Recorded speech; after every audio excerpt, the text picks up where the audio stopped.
Hi everyone, and welcome to Bob's Wood Stuff. Today I'll be showing you how to sharpen a spade bit, also sometimes called a paddle bit. If your bit is old or if it's just really cheap like mine, you probably need to sharpen it. Let's go show you how.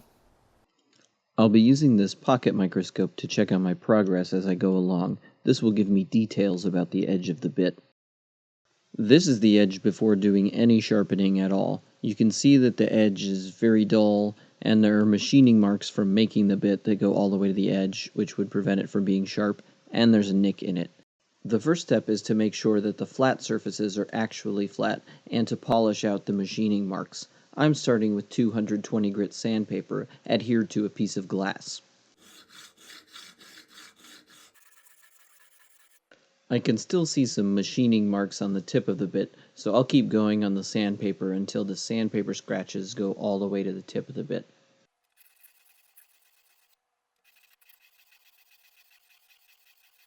Now the bit is looking pretty smooth, and there's uniform scratches going all the way to the tip of the bit. This is what you want to see on the last 1 inch of the bit.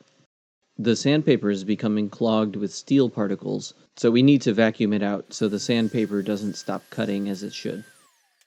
I also need to hone the narrow parts of the bit, being very careful to maintain the same angle that they have and to not remove too much material, because if I do, it will become slightly narrower and it won't be the width that it says it is.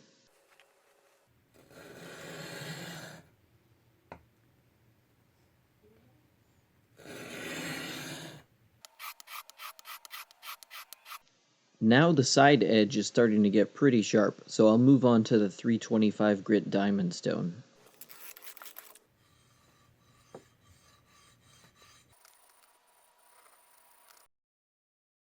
I need to keep lapping it on this stone until all the scratches from the sandpaper are removed. And then I move on to the 600 grit diamond stone.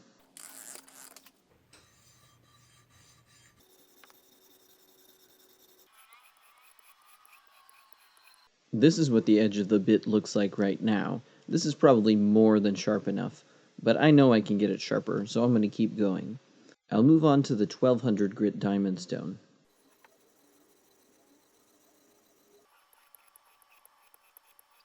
At this point the bit is really sharp, but to make it even sharper I need to polish the curved parts of the bit, and this can be done using a slipstone. Mine are a Japanese waterstone style, so I need to soak them in water for a few minutes before using them.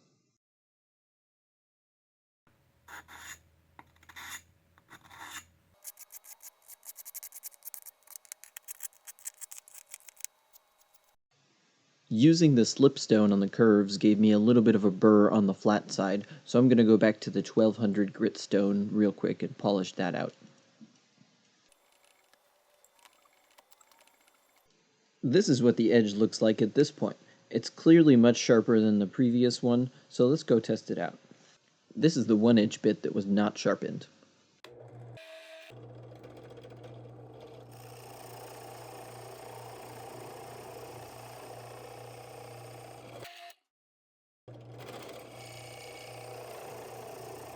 It works, but it takes a lot of force and it cuts pretty slowly.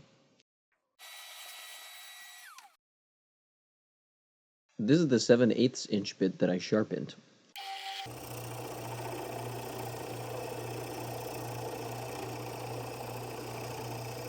This one cuts through the wood very easily and I don't have to apply a lot of pressure. It just goes right through it.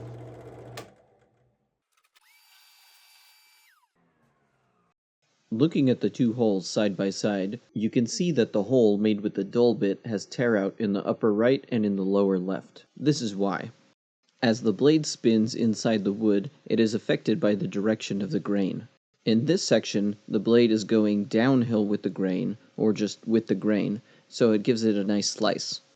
But on this other section, the cutting edge is going uphill with the grain, or against the grain. When this is done with a dull bit, it causes tear out, but when done with a sharp bit, the amount of force required to slice the wood fibers is less than the amount of force required to tear out the wood fibers, so you get a good slice. You can see that this tear out happens all the way down the wall of the hole, not just on the top. So in conclusion, if you're going to be doing fine woodworking, it's worth sharpening your spade bit because you get a really clean edge like a Forstner bit. If you're only going to be drilling through 2x4s or something like that, it's probably not worth sharpening.